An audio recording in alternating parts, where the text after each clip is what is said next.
end, so I might kind of jump around a little bit. Hopefully I don't miss anyone, but if I do, you can let me know at the end. All right, so my name is Hannah Oden. I'm a planning coordinator at PAG, and I'm just going to kind of go down again my list as I see the names. So Jeanette.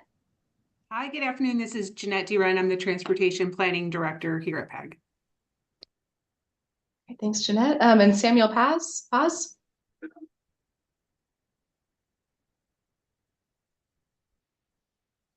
Good afternoon, Samuel Paz, Transportation Planner with Pima County DOT. Okay, thank you. And then see Anona. Hi, Anona Miller, Sustainability and Commuter Programs Coordinator at the University of Arizona. Okay, thanks, Anona. Ben Elias. Hey everybody, my name is Ben Elias. I work for the City of Tucson in the Department of Transportation and Mobility as a project manager. Okay, thanks, Ben. Carlos Suarez. Hi, it's Carlos Suarez. I'm with the town of Sarita. I'm the construction and development manager. Okay, thanks so much, Carlos. Chris Joannes. Good afternoon, Chris Joannes, Transportation Planner with Kimley Horn, and I'm the Consultant Project Manager. Thank you, Chris. And then we'll go to Kristen Faltz. Hi, everyone. I'm Kristen Faltz with Kimley Horn. Great, thanks, Kristen. And then Davida. Hi, Davida Mueller with Centra. I'm the Director of Service Planning and Development. Thanks, Davida. Dion Schwartz. Hi, I'm Dion Swartz. I'm the traffic manager at the town of Marana. Thanks, Dion. Dustin. Hello, Dustin Fitzpatrick, PAG Environmental Planning Administrator. It's Dustin. Then we'll go to Jennifer Hobart. Good afternoon, Jennifer Hobart. I'm the regional planner with the ADOT Multimodal Planning Division. Great, thanks, Jennifer. Jose Rodriguez. Good afternoon, Jose Rodriguez, Town of Oro Valley, Public Works. Thank you, Jose. And then Josue. Hey everybody, Josue Sass, City of Tucson. Okay, thanks, Josue. And then Lydia Barker. Hi, good afternoon, everyone. I'm Lydia Barker. I'm a planner with the City of Tucson Department of Transportation and Mobility. Thank you, Lydia. Ryan Fagan. Hi, I'm Ryan Fagan. I am a project manager and the Complete Streets Program Coordinator for the City of Tucson Department of Transportation and Mobility. Great, thanks, Ryan. And Stephen Dean. Stephen Dean, Development Services Deputy Director, Town of Marana. Great, thank you, Stephen. And then Jonathan Crow.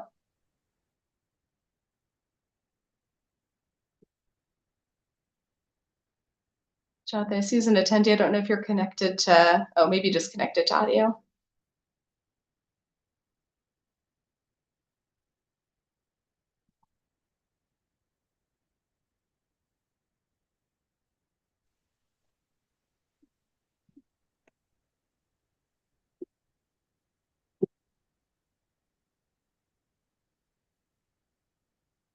Hi, I'm here. My video is not working, but Jonathan Crow, Pima County, thanks.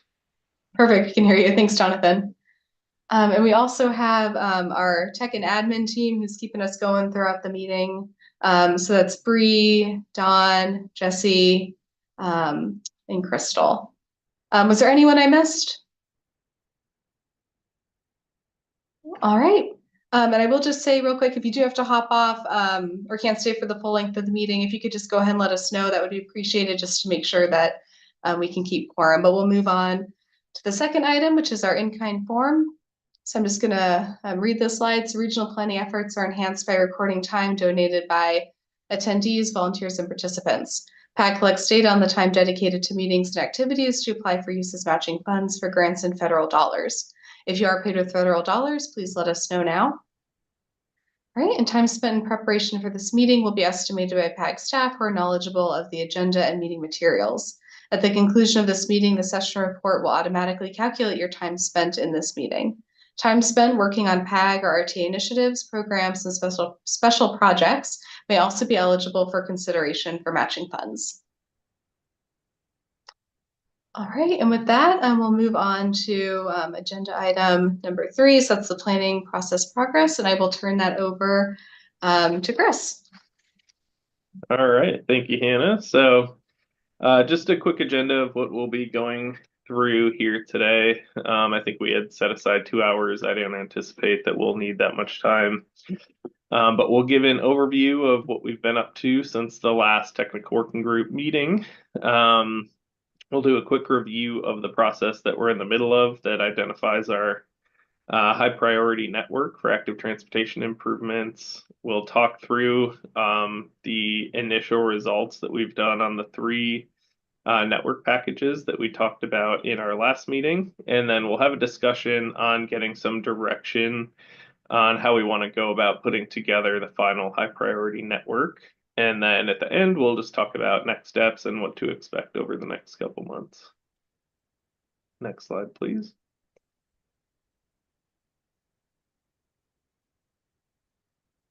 So what have we been up to? We can go to the next slide there. So our first couple main work tasks are complete. So vision, goals, and objectives, and the regional connectivity analysis.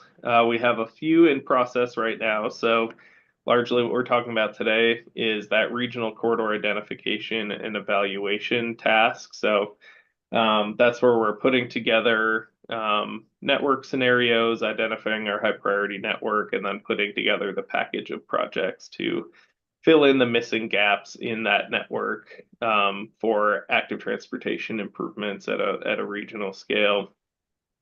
We're also working on our active transportation toolbox. Many of you from this group have contributed to that via comments, so we're assembling all the comments that we've received right now and working through those with PAG staff. So we'll have an updated toolbox here in the near future. And we're also getting rolling on our air quality benefits task. So for each of these network packages and then our preferred network package, we will calculate air quality benefits for that. So as we wrap up these scenarios, we're going to run those through another tool to quantify that as well. The final task on the list there is developing the RATP document itself. So once we kind of wrap up that third task here, we'll move right into developing that RATP document, and we'll be putting that together over the course of April and May. Next slide. Chris, you should have control of the slides. Do you do see I? those arrows? Oh, yeah, there it is. All right, thank you so much. You're That makes welcome. it much easier. Quick look at the schedule here. As it stands now, this may change as we're coming to the end here, depending on review times and things like that for the networks, the projects, getting our next couple rounds of public involvement in. So this may extend, but as it stands right now, we're planning on wrapping up by the end of June. And so we are working on our corridor identification and evaluation right now, wrapping up that active transportation toolbox, getting started on air quality benefits, and then putting together that document. You can see right now our technical working group here in the middle of March. We are anticipating another one in May as we're putting that draft RATP document together. And then probably touch points outside of official meetings between now and then as we get to our preferred network and our projects as well. All right, so for a review of the process we're going through, since it's been a couple months, I'm going to hand it over to Kristen. She'll do a quick review of that process. Feel free to cut in with questions at any time. But otherwise, I'll hand it over to Kristen to take us through the next few slides. Awesome. Thanks, Chris. Okay, so like Chris had said, it's been a little bit since we initially went over this with you all in January. So I want to do a quick overview. And yeah, if you have any questions, feel free to just shout them out. We don't have to wait until the end of the section. So just a quick review of the overall process for corridor evaluation. So first step was identifying what strategic network packages we want to look at. So what are those priorities? And from that, we came out with 3 packages, each with a different priority that we'll go over a little bit more in the next slide. And then following that, our second step was, okay, how are we actually going to evaluate the arterial network to identify our priority package segments for each package?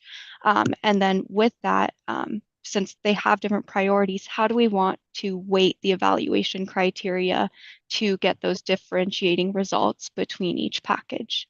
And then from there, step 3, this is what we're working on now. So identify the high priority network for each package. So doing the evaluation, applying the weighting for the criteria, and kind of seeing how do the results look between the 3 packages. So that's what Chris will go over with you in the next few sections here. And then once we have those packages, we will select a preferred high priority network. And so we'll talk about that a bit more in depth too in the following sections. But, how do we like the results of the packages that are coming out of the 3 that we developed, and how are we going to work together to develop a preferred high priority network? And then one thing I want to mention about steps 3 and 4 is that they are like network driven. So we really want to focus on identifying just roadway segments where there are active transportation need in the region, no matter what really the priority is that we're looking at. And then step 5, developing projects for the preferred network, is really when we'll dive deeper into that and say, okay, where are projects needed? And maybe that's on an adjacent roadway from the identified segment that's in our preferred high priority network.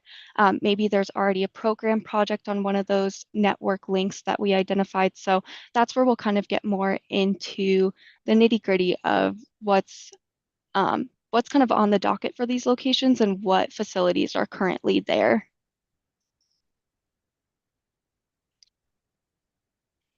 And then, oh, sorry. There we go. Okay. So kind of looping back to that first step. So here is a refresh of our strategic network packages that we talked about in our last technical working group meeting. So our first package was maximizing need-based connectivity. So kind of taking a lens to identifying areas that have a heavy reliance on active transportation as their main mode of travel, and making sure that we're prioritizing that. In our second package, we have maximizing overall accessibility. So making sure that the active transportation network can be used across the entire region, and really emphasizing like accessibility for everyone. And then package 3 is our maximizing safety package. So kind of prioritizing locations where there have been historic active transportation involved crashes, or where there is even perceived safety issues for active transportation users currently. Ryan, you have a question? Yes. How were the excuse me? How are the perceived active transportation safety issues identified? Was that from the like the interactive map tool? Yes. Yes, exactly. Yeah, that stemmed from our public engagement effort. And yeah, we did quantify the web map comments to get that ranking. All right, thanks. Yeah, thank you. Okay, and then so following back to that second step, and I know this will probably look familiar to you, that for those of you that were able to attend our meeting in January, because we did mess with these a bit. So for each package, to make sure that we are quantifying the correct segments and prioritizing the arterial network in the correct way for each priority, we developed a different weighting scale for our evaluation criteria priorities that are shown in the legend below. So for example, the need-based connectivity really hones in on the public health and travel time priorities, whereas the maximizing accessibility really leverages that active trip potential and traveler alignment and crossing demand to really understand where we can mode shift vehicle trips to active transportation trips. And then similarly, safety really prioritizes the safety component as well as that public engagement. And we did update these following the last technical working group meeting to up that safety percentage so that it had more of a representation. And then, so following actually assessing the arterial network and developing our first round of packages, we were seeing that as we looked at it region-wide, there wasn't a good distribution between urban segments and rural segments that were popping up just due to the nature of the region. And there's a lot of variability throughout it. A lot of our top ranked segments were showing up within the urban core. And we wanted to make sure that there was representation across all areas of the county and making sure that rural and urban were kind of equally represented in our network packages. So to do this, we separated the region into 9 geographic areas.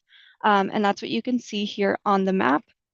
And we then reran our rankings and our package rankings. So for each package within each geographic area, we ranked the top 10 segments in each area. And then that's what we use to develop our network packages that Chris will go over with you next. So definitely brought it down to a more granular level so that we get more comprehensive results across the region. All right, any questions on the methodology before we move into looking at the initial results?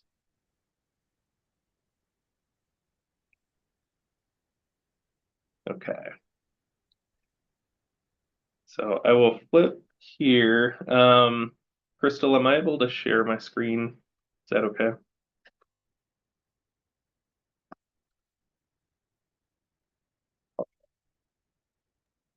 Yes, just 1 second. Let me get that for you.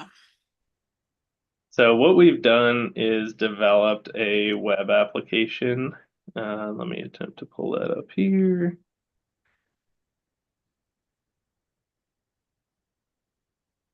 All right. Are you all seeing this web application here? I lost my Zoom. Yes. Yep. Okay. Let me know if anything happens to it. I lost like all the people and stuff now for some reason. So what we did is we put, just for the sake of viewing and for you all, your reviews of the results from the scenarios, is we put this together in an interactive map. When you first load it, it'll zoom to the whole region here. And what we did is with those geographic areas that Kristen mentioned, we loaded those on the right as the zoom region. So if you're interested in the urban core, if you click on that, it'll highlight that and zoom into that location. So if there's a particular part of town that you're interested in, this makes it a little bit easier to navigate.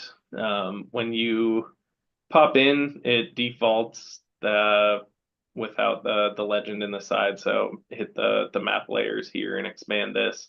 And what you'll find within each of those is you'll see our 3 scenarios. So maximizing need-based connectivity. Each of the 3 scenarios has 2 layers in here. So one is the actual package that we've included in the high priority network, and one is the top 10 geographic locations. So as Kristen mentioned, we started with that top 10 segments as kind of our base of the network. And then what we attempted to do from there was try to stitch those high priority segments together to create a cohesive network, at least within each of the geographic areas that we reviewed. You'll see some of these, just the way the network broke up by arterials, and we broke them at other arterials. There's some really long rural segments where it really wouldn't make sense to have an active transportation improvement for that long, at least in our initial review. So you'll notice that not every single top 10 segment wound up in the high priority network, but by and large, that was kind of the base of where we were starting from.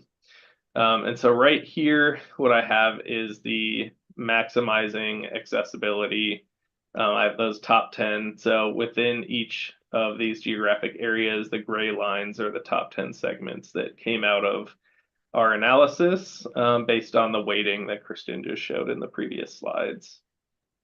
Then when you turn on the other layer that goes with maximizing accessibility, that's the actual high priority network segments that we've included. So I'll take the north, for example. You can see the gray background there. It was more or less connected, but there are some pieces missing here or there where it started and stopped, and so we went ahead and filled in some of those gaps. If you click on each of those roadway network segments, it'll give you a little bit of information on kind of what the scoring was, what the rank was, that sort of thing. And we went ahead and did that for each of the geographic areas and for each of the scenarios. And so we have 3 sets of those for you all to look at. We're just finalizing a couple things like what attributes to show when you, right now, when you click on one of the segments, it shows a whole lot of things. So we're trying to pare that down to just the ones that are pertinent to you. But once we do that, we'll be sending this out to the group to start reviewing these network packages. As Kristen mentioned, when we initially did this, we were getting a lot in the urban core regardless of the scenario.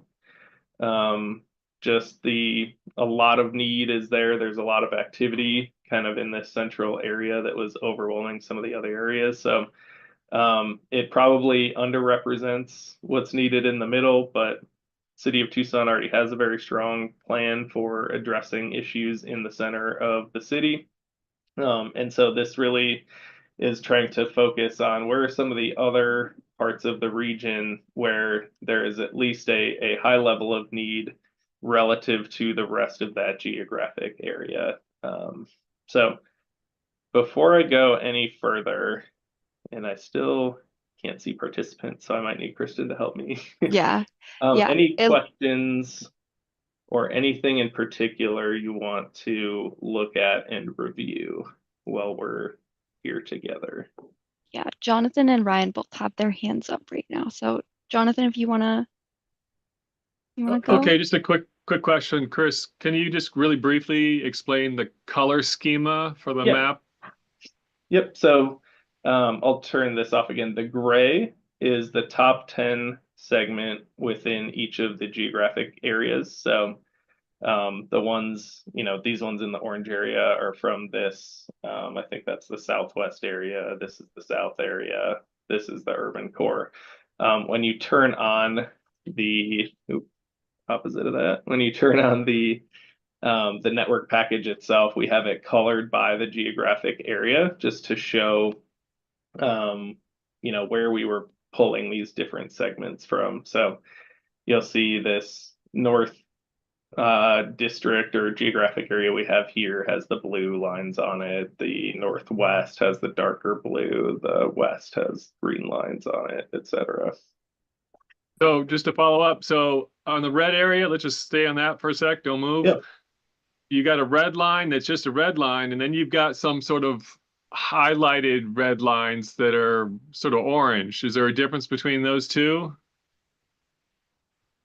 There's 2 different kinds of lines. Yeah, I can hop in there. So yeah, so the ones that are bolded, they actually have the gray behind it. So that signifies that that's a top 10 segment for that geographic area. Whereas the one that doesn't have the gray line behind it, that's that connector there. That is just connecting the top priority segments. So making sure that it's like a well-connected network. Yeah, so if I turn off the top 10 that might make it a little easier for you to look at. But and you see there's some where like this segment, for example, spans both. We just took, one of the two geographies that it spans, but yeah, essentially that highlighting you were seeing behind it was just the top 10 segment identifier. Thanks. I got more questions, but I'll wait till later or another time. Thanks. Yep. Ryan, do you have your hand up still? Yeah. So just so that I understand, so this analysis was originally run region-wide, and it, I don't know if it was all the need-based or if it was all sort of all three ways of looking at all three packages identified, the majority of, I guess, segments within the city of Tucson, and then it was rerun to kind of spread things out more, basically. Is that accurate? So the safety and the need-based definitely was, a lot of the segments were congregated kind of right in this area we're looking at here. So downtown, west side of the river, south side of where I-10 and I-19 converge. Those two, because those two analyses were focused on demographics, and safety was highly related to, where people are walking and biking now. Those two definitely were centered there very heavily. The maximizing accessibility overall had a little more spread to it. Like, trying to remember, Kristen, I think we had kind of this path, kind of a northwesterly path from where that transit center is near Tucson Mall, kind of northwest through Marana, but it still wasn't giving us a lot of geographical reach, and there were just a few scattered segments in some of the outlying areas. And so yeah, we decided that we wanted to give more representation to areas that maybe didn't have the highest need in the region, but for the area they're in had the highest need, if that makes sense. I guess I don't, I guess my concern is that, initially the results showed the greatest need, and the greatest, safety issues are, in the city of Tucson, South Tucson. And I'm looking at this, and I'm just concerned that this is, I mean, I'm sure there are segments within the city of Tucson that would otherwise outrank lots of identified segments outside the city or outside the purple area, really. But I guess, like, what is this supposed to be telling us? And this doesn't, I'm concerned that this isn't going to be very useful for planning and prioritizing within the city of Tucson. Just looking at this, it seems like there was a desire to have geographical reach at the expense of actually showing needs and priorities accurately. And not that all jurisdictions shouldn't end up with a priority, list of projects necessarily, but this just looks, I mean, I'm looking at this, and this map just doesn't look like it makes a whole lot of sense to me, I guess. Sure. So yeah, there's definitely a balance with it being a regional plan. We wanted to make sure that, like you said, not necessarily every jurisdiction, but different parts of the city have a high priority network that they can focus on improving to help move the needle. And we do still have, and this is something we can definitely talk about, we have the overall rankings and those initial results we got, and we can present both side by side, but it winds up with a lot of projects, for City of Tucson, and really not much else for the region to do. I would kind of like to see this plan include these analyses done without separating them out by region. I just think that that's an important.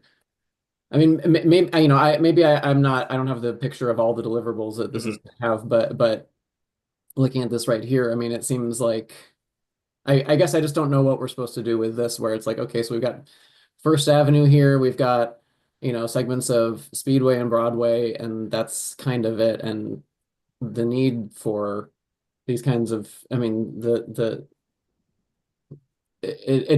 just does not seem like this is a very useful thing for the city of Tucson. And I get that this is a regional plan, but the idea of regionalism kind of outweighing the actual needs in that may be greater in different parts of the region just doesn't seem to make sense to me. Okay. Yeah, I mean, we can talk with PAG staff and see if we want to present both or how we want to address that, because I certainly understand your concern. Yeah, I mean, I just want to make sure that this plan, is useful to, I mean, it should be useful to all the jurisdictions, but as a representative of the city of Tucson, I want to make sure that this is actually useful to us. And what I'm looking at right now doesn't look like it's very useful to us. Okay. Yeah, we can certainly talk about that. Thank you. I appreciate that. Yeah. Then Jonathan, it looks like your hand's up. Yeah, if nobody else is gonna raise their hands, I'll ask some more questions. So I kind of echo Ryan's comments. I'm not sure this is really very useful for even the county. And just a preliminary, view without really getting into the weeds. My sense is that it's not really identifying what I think some of the most higher priority locations are for improvements in the county jurisdictions. So I think we're gonna have to kind of reconsider and look at this a little more closely. Just kind of a clarifying question again on the line work. So to me, for example, it's showing that there's a need or a recommendation for bike ped improvements along, say, the River Road corridor, for example, and yet River Road, has continuous bike lanes or at least paved shoulders, and for the most part, continuous sidewalks. So I don't understand why that ends up coming to the forefront within the Catalina Foothills area, where there are several other roads where I know don't have either bike lanes, shoulders, or pedestrian facilities, and in my opinion, are going to rank much higher. So I guess the clarifying question is this still sort of conceptual, identifying sort of a conceptual corridor that needs to provide some kind of better access along east-west River Road, as opposed to off-street improvements that aren't specifically on the roadway itself? How are you guys defining these lines? How specifically are they located on the roads that they're shown, is my question. Yeah. And we got this question from PAG staff initially too. That was their first question. Is, another thing about River Road is the loop trail runs, directly adjacent to it. And so that's where, back to what Kristen was saying, we're identifying the network where there's a high amount of need based on demographics and safety and traveler alignment and things like that. So it really at this point has nothing to do with what the actual active transportation facilities are out there now. When we get to the point where we're looking at projects, our first thing we're going to look at is, number one, is there already a context appropriate active transportation facility that's serving that need? Again, it doesn't have to be directly on that arterial roadway that we're highlighting.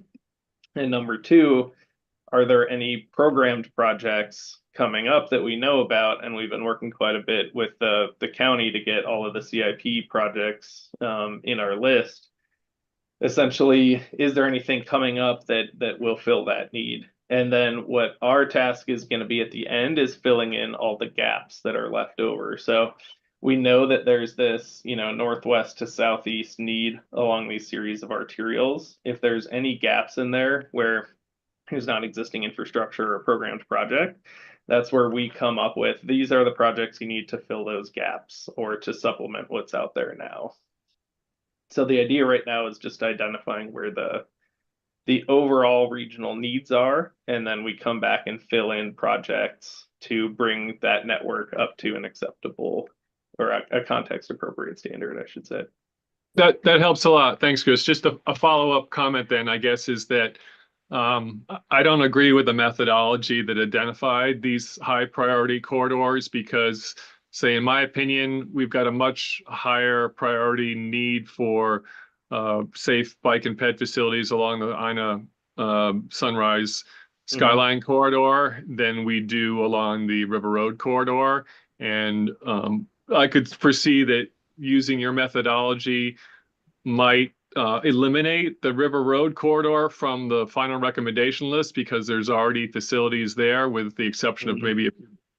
Whereas the Ina Skyline Sunrise corridor, especially the eastern half of that corridor, has nothing right now, and in my opinion is a much higher need that we are trying to figure out a way to provide facilities on, and I wouldn't want that to sort of drop off the final recommendation list in favor of the River Road corridor. So I don't agree with the methodology that we're using to get to the final final list. So that's my comment. Thanks. Okay. All right, yeah, we can talk internally with PAG staff and see how we might want to go about addressing that. If there's maybe another factor we want to include for existing infrastructure or something like that. So yeah, we'll talk on that. Appreciate your comment. I just have one more quick question. So, I'm just looking at the purple area here. So, we've got a plan, we've got an RTA project on First Avenue, we've got we've got projects in other areas like West Congress, for example, where we've already got stuff that's planned or in some cases stuff that's completed, like on Silver Bell. So are those just going to drop off?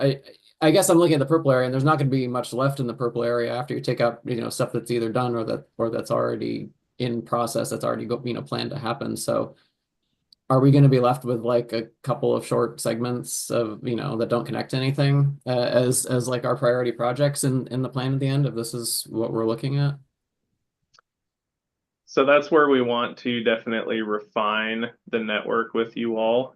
Once we get this web map out to you for you to review, I think that would be helpful. If there's spots that we really feel like we've missed where there's a big need that either wasn't quantified in some way based on the methodology, or and like I said, I think we might think through if we want to kind of include some sort of de-emphasizing factor if there's already a facility there.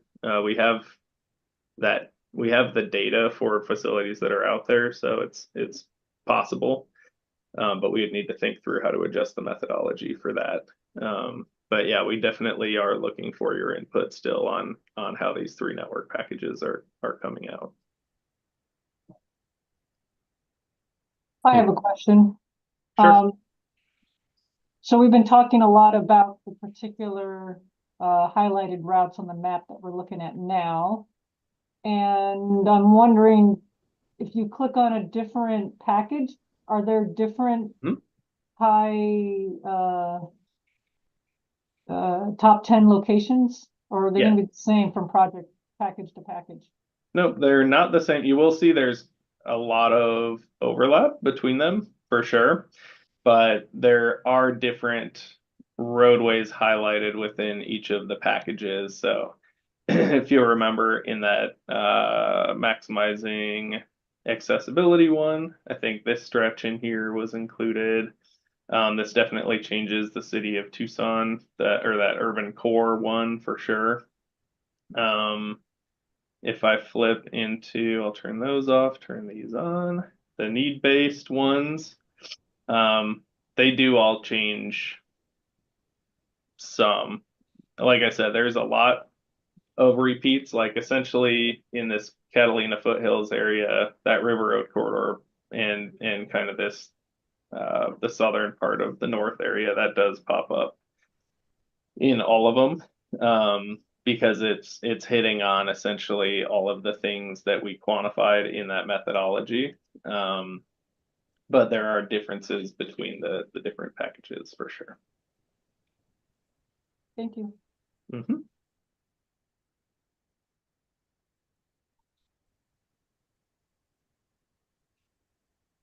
All right, any other questions that I can answer at this point?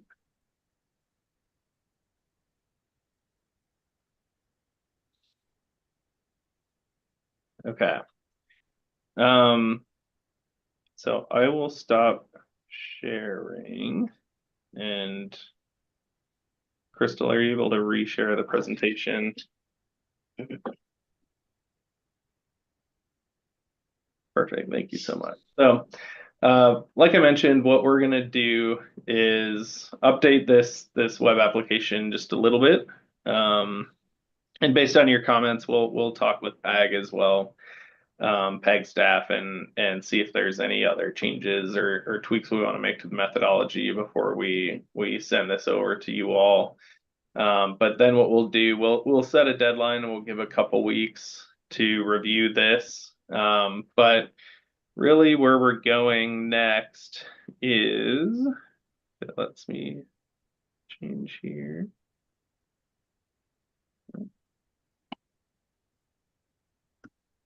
Chris, oh, there it goes. So we want to talk through with you all a little bit, and we don't need to come out of this meeting today with exactly the answer, since the 3 network packages are still certainly up for review. Is the high priority network, kind of based on what you're seeing coming out of this, considerations that we want to put out there, and maybe you have additional ideas too that we could consider. So what we do is we take these 3 scenarios and then we actually use that to inform a preferred high priority network. Options for putting that together that we've come up with so far are, if we end up liking how one of the scenarios turns out, we pull that, use that as our high priority network. Another option we could do is look at how many times each segment came up in a high priority network. So essentially, no matter how we're looking at this, how we're weighting the different priorities, some corridors are coming up regardless. And so we could look at using how many times these segments showed up in our network scenarios to inform what should be in our preferred high priority network. Another is, like Kristen showed you, we had those 3 sets of weighting for each of the network scenarios, and we really put our thumb on the scale for one particular thing in each of those weighting schemes that we came up with. Is there, do we want to come up with maybe a more balanced weighting scheme or something like that, where we change the weighting to come up with our high priority network, now that we've seen what happens if we kind of put our finger on the scale in some different directions? So really just looking for input on thoughts you have on kind of crafting the scenario networks into the high priority network, or if you have any other ways that you think might be good to go about creating that final network. So I'll kick that over to the team. Chris, just since you're asking, is there a way, I mean, maybe I missed this earlier, is the thing that I'm having trouble with is, looking at existing conditions where there is like not a bike facility or not a sidewalk. Not so much interested in, how many people live there and might use it, although that's something that would need to get looked at eventually. But I'm mostly interested in the gaps that exist within our region. And I would think that, major arterials that don't have either a bike facility or a sidewalk, but still have residential are gonna be, we would think of those as a need. And we certainly hear that from, the county, from constituents who live along those roads that don't have those facilities, are always complaining about not having those facilities. So I'm just having a hard time kind of understanding and seeing the value in the methodology that we've created to this point, that doesn't really explicitly and clearly map where those gaps are, because I think that map would really look different than kind of what we're seeing, what I've seen just briefly today on the 3 scenario maps that you showed. I'll have to look into those more closely, but is there a way within the data that you've collected that can somehow more clearly show where those gaps exist? We can. I think, the gap analysis would show kind of needs, like a lot of needs all over the place. And so what we're trying to do is hone this down into kind of what are the highest priority corridors that we need to be looking at. And so I think there's a way that we can blend gaps into the methodology, but I think that just a straight gap analysis wouldn't help you decide, well, what do we tackle first? Kind of what are the most pressing needs? Yeah, no, I understand that. I get that. Yep.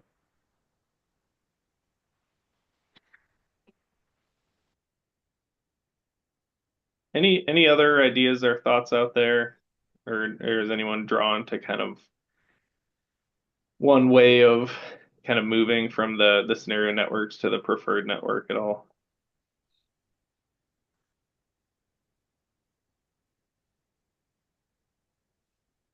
Okay.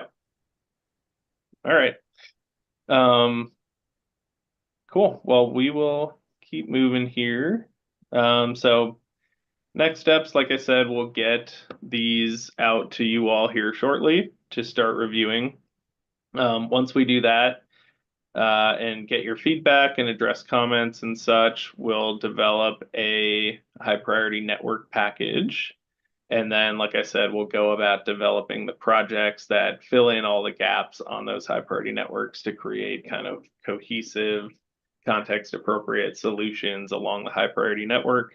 We're also going to be launching our second round of public engagement here shortly. We're quantifying air quality benefits for each of the network packages, and then the final package of the preferred network, and then developing the plan. As I mentioned, this timeline is relatively likely to change here. So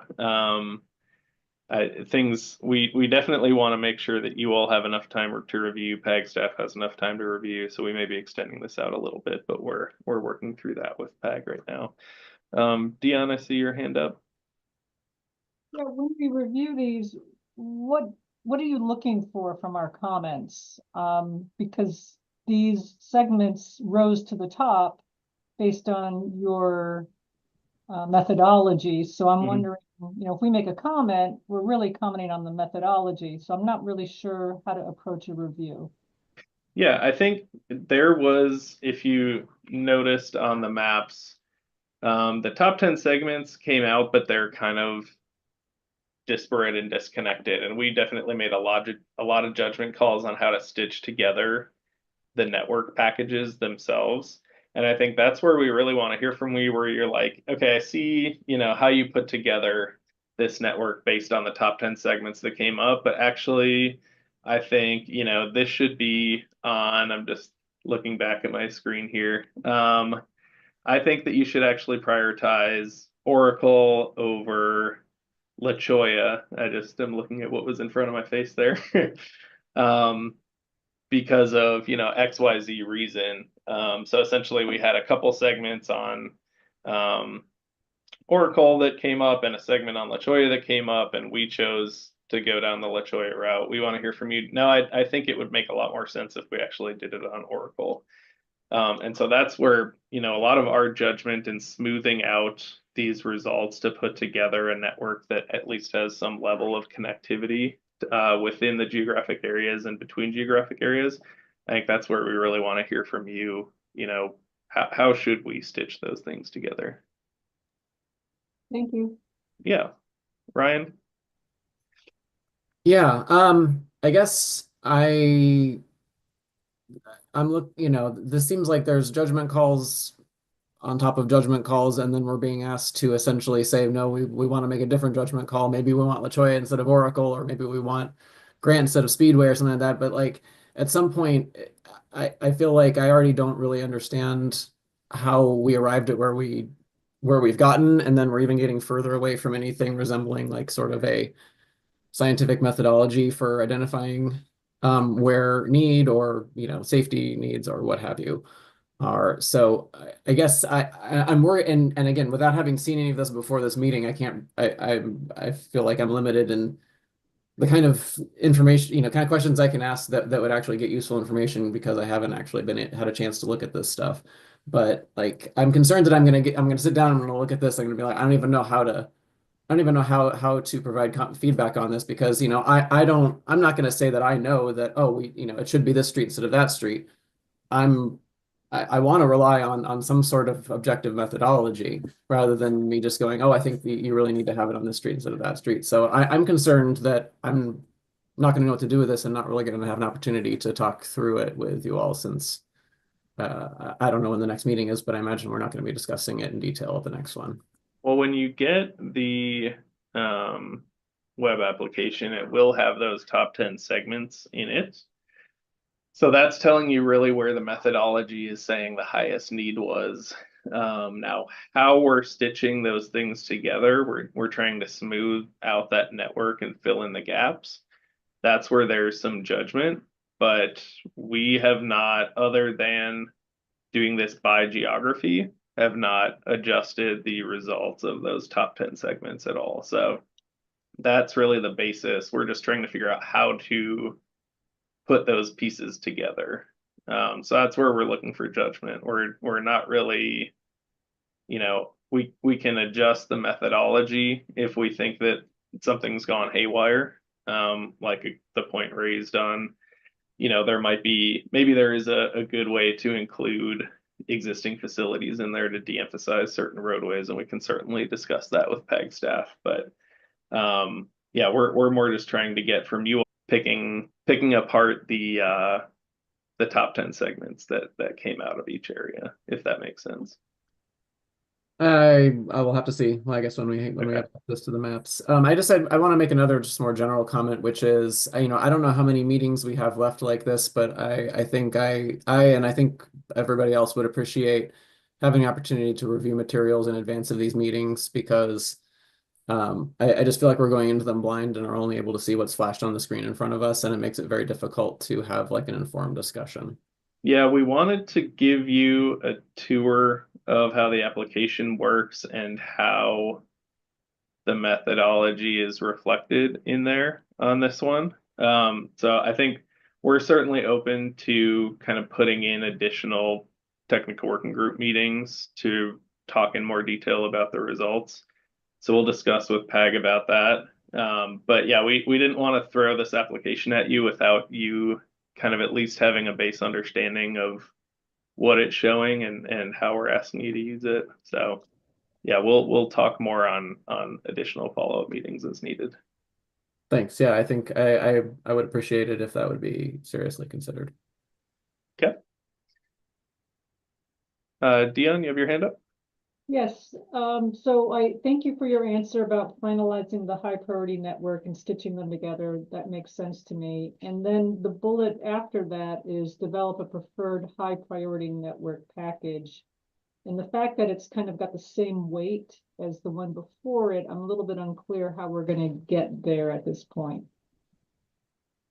So as you're going through those network packages, we really do want that to inform that final network. And that's where I'll go back a couple slides. There's a couple potential different ways of going there. And this is maybe what we could talk about in another technical working group meeting is, how are we getting from one to the other? Do we like how one of them came out and we just want to pull that? Do we want to mess with the weighting again and get something that's a little more balanced? So I think that may be another, or will likely be another discussion coming up here on how we go from the 3 scenarios to the final priority network. Because we have a couple options on how to get there. So I think more to come on that. Okay, yeah, because I do understand the slide in front of us. It wasn't clear to me whether we're going to have another meeting to do that or whether that's going to be somehow through this weather. Mm-hmm. Yeah, we'll talk with PAG staff and work out kind of if we want another. I think we have opportunities to slot in additional virtual meetings, and this seems to be working pretty well. So I think that's definitely a strong possibility. Jonathan? Yeah, Chris, is there a way for you to give us, say, a spreadsheet that would list the priority projects in the 3 different with the scoring that led to the prioritization of those so that we could see numerically how those get to the top and ideally all the different criteria that are assigned numerical values that lead to that ultimate scoring, or is that not possible? We can. I'm trying to think of a way so it would not be very overwhelming to look at. Because Kristen, how many segments did you end up with? I think it was like It was, I think there's 466. So there's definitely a lot in there.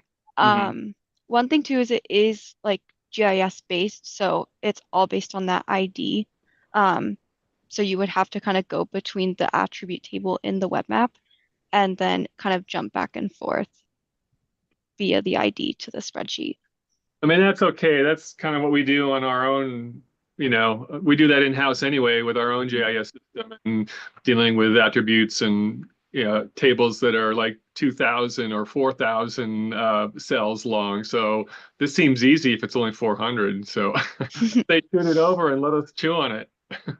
yeah. I think we can clean up our spreadsheet and make sure the column labels make sense and that sort of thing. And I think we can provide that over the web application if there are certain agencies that want to kind of dig in a little bit more on that. Yeah, I echo Jonathan's comments as well. And if there's a way that we can visualize it as well, in addition to being in a table, I'm sure there's a way to do it using, even if it's not, if you can't see, if you can't see the exact value based on the color or whatever, I'm sure there's a way to have a, graduated symbology that would make it at least relatively easy to tell where the, what the relative rankings are, what the relative score is. Okay. Thank you. Yeah. All right. Well, with that, I think we can go ahead and end our portion here.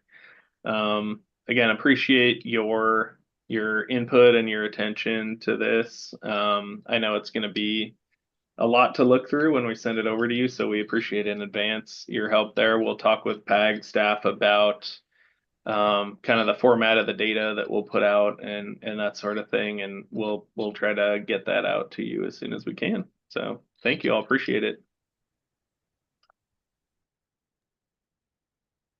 Great, thanks so much. Thanks, Kristen. Yes, I think we can go on to the last item, which is our adjournment. So thank you so much, everyone, for joining today, for the great comments and feedback. As discussed, there's some follow-up that we will definitely do here very soon after discussing the feedback and comments. But so be on the lookout for some additional follow-up and information. But yeah, thank you so much again for attending. And if you think of anything or if anything comes up, don't hesitate to reach out. So really appreciate all your guys' time. Thank you. Thank you. Thank you. Sure, have a good one. Thanks, Chris. Thanks all.